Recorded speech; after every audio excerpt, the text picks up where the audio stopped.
సార్లు వాళ్ళు సమయం తీసుకొని వాళ్ళు చెప్పాల్సిన విషయాలన్నీ అడగాల్సిన విషయాలన్నీ హైకోర్టులో వాళ్ళు చెప్పారు. డిఫెన్స్ లాయర్గా కేటీఆర్ గారు అడ్వకేట్ కూడా సుప్రీంకోర్టు నుంచి కూడా వచ్చి మీరు రకంగా అర్హత చేసినట్టయితే ప్రతి సంతకాన్ని సస్పెక్ట్ చేయొచ్చు, రిలీజ్ చేసిన ప్రతి ఫండ్ను దీని వెనకాల ఏమన్నా అవినీతి కోణం ఉందేమో అని చెప్పి అనుమానపడే అవకాశం ఉంటుంది. ఇట్లా చేస్తే కనుక ఏ మంత్రి పనిచేయలేడు, ఏ మంత్రి సంతకం పెట్టలేడు, ఇదేం ప్రాక్టీస్ అని చెప్పేసి ఆయన తిట్టిపోయింది వచ్చి. ఇవాళ ఆర్గ్యుమెంట్స్ అన్నీ అయిపోయినాయి. కొత్తగా ఏసీబీ అడిగేదేం లేదు, డిఫెన్స్ లాయర్ చెప్పాల్సిందేం లేదు. రిజర్వ్ ఉంది, ఆర్డర్ పెండింగ్ లేదు, ఓన్లీ రిజర్వ్ ఫర్ జడ్జిమెంటే ఉంది. మరి అటువంటిప్పుడు ఇంకా ఏం అడిగేది ఉంది? ఒకవేళ అడగదలుచుకుంటే ఎందుకు వాళ్ళు లాయర్ని అలౌ చేయకూడదు? లాయర్ ఉంటే వాళ్ళకు వచ్చిన ఇబ్బంది ఏంది? రికార్డ్స్ తెమ్మన్నారు, రికార్డ్స్ ఆయన దగ్గర ఏముంటాయి? కాబట్టి ఒక మాలిఫైడ్ ఇంటెన్షన్, ఒక దురుద్దేశపూరితమైన పాత్ర ఇవాళ ఏసీబీది కనబడతా ఉన్నది. దీని వెనకాల లాయర్స్ను కూర్చోబెట్టి వాళ్ళ ముందరనే క్వశ్చన్స్ అడగచ్చు, ఇబ్బంది ఏముంటుంది అందులో? ఇదేమన్నా సీరియస్ క్రైమా, అఫెన్సా? ప్రొసీజరల్ ల్యాప్సెస్ ఉన్నాయనేది మాత్రం వాస్తవం. దానికి ఎక్స్ప్లెనేషన్ ఇవ్వడానికి హైకోర్టులోనైనా ఇచ్చారు, ఇక్కడ కూడా ఇవ్వడానికి ఆయన ఎప్పుడు వెనుకపోడు. ప్రొసీజరల్ ల్యాప్సెస్ విషయంలో లాయర్ పక్కన ఉండడం వల్ల కొంత ఆ ప్రొసీజర్ గురించి వాటి గురించి కన్సల్ట్ చేయడానికి అవకాశం ఉంటుంది. ఇప్పుడు సెంట్రల్ గవర్నమెంట్ అనుమతి ఎక్కడ తీసుకోవాలి, దాన్ని తీసుకోనందువల్ల దానికి ఉండే ప్రొవిజన్స్ ఏంటి, అది క్రిమినల్ అఫెన్స్ అవుతుందా లేకుంటే ఏమన్నా పెనాల్టీ కట్టాలనా? ఇప్పుడు రిజర్వ్ బ్యాంక్ ఏమి ఇంపోజ్ చేస్తుంది వాళ్ళ పర్మిషన్ తీసుకోనందుకు? ఇటువంటి గవర్నమెంట్ సంబంధించిన అంశాల మీద ఇప్పుడు వ్యక్తిగతంగా పర్సనల్ కేసు ఏదన్నా కేటీఆర్ మీద ఉందనుకోండి ఐపీసీ కింద, అప్పుడు లాయర్ అవసరం లేదు. ఒకవేళ లాయర్ని ఆయన తెచ్చుకోదలుచుకుంటే కోర్టు పర్మిషన్తో తెచ్చుకుంటాడు. ఇది గవర్నమెంట్కి సంబంధించిన అంశాలు కదా, వాటిల్లో ఇబ్బంది ఏముంది? ఒక మాజీ మంత్రిని ప్రొసీజర్ సంబంధించిన అంశాలు ఏసీబీ అడగాలనుకున్నప్పుడు లాయర్ ఉంటే వాళ్ళకు వచ్చిన ఇబ్బంది ఏంది? నెక్స్ట్ ఈడీ విచారణ కూడా ఉన్నట్టుంది, అది కూడా రేపు 7వ తారీఖే ఉన్నది. బట్ ఆయన మరి సమయం తీసుకుంటాడా లేకుంటే పోతాడా అనేది తెలియదు. బట్ ఈడీ ఇన్వాల్వ్మెంట్ కూడా అవసరం లేదు ఇక్కడ. వాళ్ళకి ఏమన్నా పీస్ ఆఫ్ ఎవిడెన్స్ దొరికింది అనుకోండి, ఫలానా అకౌంట్లో కిక్ బ్యాక్స్ పడ్డాయి, లేకపోతే దాన్ని ఏమంటారు, అది రాజశేఖర రెడ్డి గారు అప్పుడు క్విడ్ ప్రోకో జరిగినట్టుగా ఏదన్నా ఒక బెనిఫిట్. ఇక్కడ ఏంటంటే ఇప్పుడు ఆ రోజుల్లో అరవిందో వాళ్ళకు ఇంకొకరికో స్థలాలు ఇచ్చారు. ఇన్ రిటర్న్ ఏంటంటే వీళ్ళకి సంబంధించిన ఒక దానిలో షేర్స్ కొన్నారు వాళ్ళు. ఇట్లాంటి క్విడ్ ప్రోకో ఏమైనా దొరికిందనుకోండి ఈడీ ఇన్వాల్వ్ కావచ్చు. కానీ అది కూడా లేదు, మనీ లాండరింగ్కి అవకాశమే లేదు కదా. కేటీఆర్ గారి అకౌంట్స్లలో కానీ, బంధువుల అకౌంట్స్లలో కానీ, ఆయనతో ఉండే వాళ్ళ అకౌంట్స్లలో కానీ ఎక్కడైనా బినామీలుగా ఈ డబ్బు డిపాజిట్ అయినట్టుగా ఇక్కడ నుంచి అటు ట్రాన్స్ఫర్ అయింది రికార్డు ఉంది, అటు నుంచి ఇటు ట్రాన్స్ఫర్ అయింది రికార్డు లేదు కదా. మరి లేనప్పుడు ఎట్లా సస్పెక్ట్ చేస్తారు? ఈడీ అవసరం ఏంది ఇక్కడ? ఈడీ ఏసీబీ రెండు అవసరం లేదు.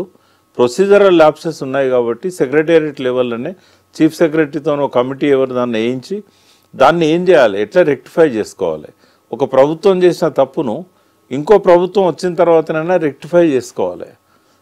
అంటే ముందు పేమెంట్ అయినా తర్వాత అప్రూవల్ తీసుకోవాలి. అది చేయకుండా వాళ్ళ మీద కక్షపూరితంగా వ్యవహరిస్తా అనడం అనేది కరెక్ట్ కాదు. అది సో ఇప్పుడు కేటీఆర్ ఇష్యూ అనేది ఒకటి కొనసాగుతూనే ఉంది పార్టీలో. ఒక రకంగా నిరసనలు కొనసాగుతున్నాయి, లేకపోతే మద్దతుగా ఎమ్మెల్యేలు వస్తున్నారు, నాయకులందరూ నిలబడుతున్నారు. ఇంకోవైపు కవిత ఇండివిజువల్గా బీసీ నాయకులను పిలిపిస్తున్నారు, మెమరాండాలు సమర్పిస్తున్నారు. దీంతో పాటుగా నిజామాబాద్ ఈరోజు పర్టికులర్గా ఆసిఫాబాద్ వెళ్ళారు. వీటన్నిటిని ఇంకో యాంగిల్లో చూస్తున్నారు. ఇలా రెండు భిన్నమైనటువంటి పార్శ్వాలు ఎందుకు కనిపిస్తున్నాయి ఈ మధ్యకాలంలో? అంటే కవిత గారు జైలు నుంచి వచ్చిన తర్వాత కొంతకాలం మౌనంగానే ఉన్నారు. హాస్పిటల్ ట్రీట్మెంట్స్ కానీ, కొంచెం ఆరోగ్యం కుదుటపడాలని కానీ ఆమె బయటికి రాలేదు. తర్వాత ఆమె అంతకుముందు ఏదైతే జైలు పోకముందు బీసీ నినాదం తీసుకున్నారు. ఆ రెండు డిమాండ్స్ ప్రధానంగా పెట్టింది ఆమె. ఒకటి కులగణన చేయాలనేది అంతకుముందు రౌండ్ టేబుల్ సమావేశంలో, రెండవది జ్యోతిబా పూలే విగ్రహాన్ని అసెంబ్లీలో పెట్టాలనేది. ఆ జరుగుతున్న క్రమంలోనే ఆమె అరెస్ట్ అయింది. అసెంబ్లీ ఎలక్షన్లకును పార్లమెంట్ ఎలక్షన్ మధ్యకాలం సరిగ్గా పోయిన జనవరిలో ఆమె స్టార్ట్ చేసింది నినాదాన్ని. జైలు పోయి వచ్చిన తర్వాత ఒక 3 months తర్వాత మళ్ళీ స్టార్ట్ చేసింది. సరే ఆ నినాదం వల్ల బీసీలకు కొంత ఉపయోగం ఉంది, ప్రయోజనం ఉంది అని చెప్పి అనుకున్నాము. ఆ మేరకు జరుగుతుంది. కానీ ఆశించిన దానికంటే భిన్నమైన కామెంట్స్ ఎక్కువగా వస్తున్నాయి. అంటే పార్టీ చేయాల్సింది ఆమె ఎందుకు చేస్తున్నది, ఒకవేళ పార్టీ చెప్పిన స్టాండ్ ప్రకారమే ఆమె చేస్తున్నదా, పార్టీ ఇన్స్ట్రక్షన్స్ ఉన్నాయా, చాలామంది అడుగుతూ ఉన్నారు. నేను కూడా 1-2 సార్లు ఆమెతో పాటు వీటిలలో పార్టిసిపేట్ చేశాను. కాబట్టి నాకు కూడా చాలామంది మాజీ మంత్రులు, తర్వాత ఎమ్మెల్యేలు మీరు పార్టిసిపేట్ చేస్తున్నారు కదా, పార్టీ ఇన్స్ట్రక్షన్స్ ఉన్నాయా, మేము కూడా పోవాలా, మాకైతే పిలుపు రాలేదు, మరి మమ్మల్ని ఎందుకు పిలుస్తలేరు అంటే పర్టికులర్గా మొన్న మద్రాస్కి పార్టీ తరఫున ఒక డెలిగేషన్, అంటే మాలాంటి వాళ్ళని కూడా అందులో ఇంక్లూడ్ చేశారు. ఎందుకంటే బీసీ ఇంటెలెక్చువల్స్ కూడా ఉండాలి అని అన్నప్పుడు కొంతమంది నాలాంటి వాళ్ళని కూడా అందులో పెట్టారు, పార్టీలో లేకపోయినా కూడా. తర్వాత పార్టీలో ఉన్న ప్రముఖులంతా వచ్చారు. ఉదాహరణకు మత్స్వనాచారి గారు కౌన్సిల్లో ఇవాళ ప్రతిపక్ష నాయకుడు, ఆయనతో పాటుగా మాజీ కౌన్సిల్ చైర్మన్ స్వామి గౌడ్ గారు వచ్చారు, మాజీ మంత్రులు శ్రీనివాస్ గౌడ్ వీళ్ళు వచ్చారు. సో ఒక రౌండు తమిళనాడు పోయి అధ్యయనం చేసి రావడం జరిగింది. జరిగిన తర్వాత మళ్ళీ కంటిన్యూషన్ లేదు. అంటే వచ్చిన తర్వాత మళ్ళీ మేమంతా సమావేశమై ఒక రిపోర్ట్ కూడా ఇవ్వడం జరిగింది.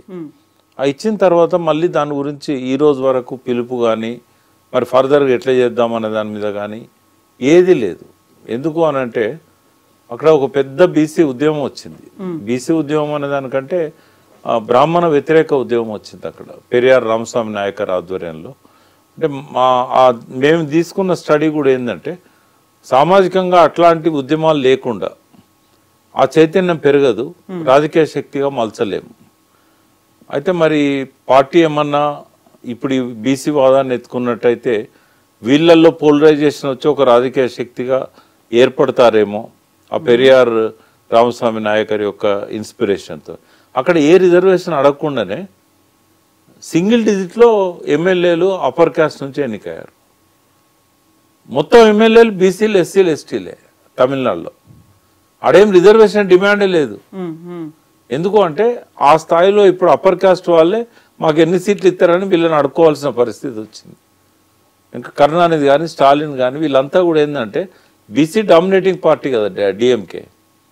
కాబట్టి అటువంటి పరిస్థితి ఎక్కడ వస్తుందో ఇక్కడ అని వెనుకపోయినలేమో అని నేనైతే అనుకుంటున్నా. ఖచ్చితంగా నాకు పార్టీ మీద ఆక్షేపణ ఉంది. ఎందుకు అంటే మీరు ఒకసారి ఎత్తుకున్న దాన్ని కొనసాగనీయట్లేదు. అధ్యయనం చేసి వచ్చిన తర్వాత రిపోర్ట్ ఇచ్చినాక సైలెంట్గా ఉన్నారు.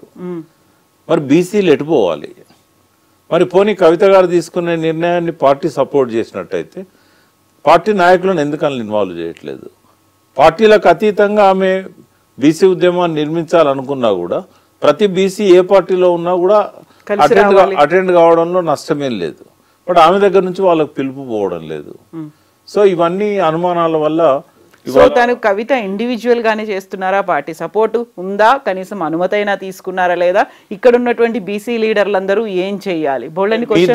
మీ ద్వారా నేను చెప్పాలనుకున్నది ఏంటంటే ఆమెకు పార్టీ ఇన్స్ట్రక్షన్స్ లేవు, పార్టీ దాన్ని ఎత్తుకోలేదు, ఆమె నువ్వు పోయి కండక్ట్ చేయమని చెప్పలేదు. అది ఆమె వ్యక్తిగతంగా చేస్తున్నది. జాగృతి అప్పుడు ఎట్లా చేసిందో బీసీ నినాదంతో జ్యోతిబాపులే విగ్రహం పెట్టాలన్నా లేకుంటే కులగణన విషయంలో ఆమె ఇన్వాల్వ్మెంట్ అయినా ఈరోజు పెట్టే మీటింగ్స్ అయినా కూడా ఆమెకున్న జాగృతి అనుభవం రీత్యా ఆమె తీసుకుంటున్నదే కానీ పార్టీ అయితే అఫీషియల్గా ఎటువంటి ప్రకటన చేయలేదు. పార్టీ నాయకుల్లో ఆ గందరగోళం ఉన్నదంటేనే పార్టీ నుంచి వాళ్ళకి ఎటువంటి ఇన్స్ట్రక్షన్స్ లేవని. బీసీలను ఇవాళ వెంట పెట్టుకోకుండా ఏ పార్టీ అధికారంలోకి రాదు. ఇంకొకటి వాళ్ళకు కూడా నేను చెప్పదలుచుకున్నా, రాబోయే 2 ఏళ్లలో ఒక బలమైన బీసీ పార్టీ ఆవిర్భవించబోతున్నది. ఆ పార్టీ వచ్చిన తర్వాత ఆ పార్టీతో పొత్తు కలవకుండా ఏ పార్టీ అధికారంలోకి రాదు. సో ఇప్పుడు బీఆర్ఎస్ కి కూడా అనివార్యమైన పరిస్థితి. బీసీ పార్టీ రావడాన్ని ఎవరు ఆపలేరు. బీసీ పార్టీ వస్తున్నది. ఆ పార్టీతో పొత్తు పెట్టుకోకుండా ఎవరు నెక్స్ట్ అధికారంలోకి రారు. తెలంగాణలో ఒక 4వ శక్తిగా బీసీ పార్టీ వస్తున్నది. బీజేపీ ఒకవేళ ఈటల రాజేందర్ని అధ్యక్షునిగా ప్రకటించి బీసీలను తమ వైపు తిప్పుకోవాలనుకున్నా ఈ పార్టీ ఆవిర్భావం మాత్రం 100% తథ్యం. సో పార్టీలకు అతీతంగా ఇప్పటిదాకా బీసీలుగా వాళ్ళు అణగారినట్టుగా ఉన్నారు, లేకుంటే వాళ్ళకి అవకాశాలు లేదు అనుకున్న వాళ్ళ, లేకుంటే ఇప్పటిదాకా పోరాటాలు చేస్తూ వస్తున్న వాళ్ళ, ఎవరు లీడ్ చేయబోతున్నారు? ప్రతి బీసీ మైండ్ లో ఉందమ్మా. ప్రతి బీసీ మైండ్ లో మాకంటూ ఒక రాజకీయ పార్టీ కావాలి, ఒక స్వీయ రాజకీయ శక్తిగా తెలంగాణ రాష్ట్ర సమితి ఎట్లా ముందుకు వచ్చిందో బీసీల ప్రయోజనాల కోసం ఒక బీసీ పార్టీ కావాలనే ఆకాంక్ష ప్రతి బీసీ మైండ్లో ఉంది. అది రాజకీయాలలో ఉన్న బీసీలలో ఉంది, బయట ఉన్న బీసీలలో ఉంది, రాజకీయంగా అనగదొక్కబడ్డ బీసీలలో ఉంది, పార్టీల నిరాదరణకు గురవుతున్న బీసీలలో ఉంది, విద్యార్థులలో ఉంది, యూత్లో ఉంది, గ్రామాలలో ఉన్న స్థానిక సంస్థలలో ఉన్న ప్రజాప్రతినిధులలో కూడా ఈ వాదన ఉంది. ఒక్కసారి ఆ బీసీ పార్టీ స్టార్ట్ అయిందంటే దాన్ని ఆపడం కానీ ఎవరి తరం కాదు.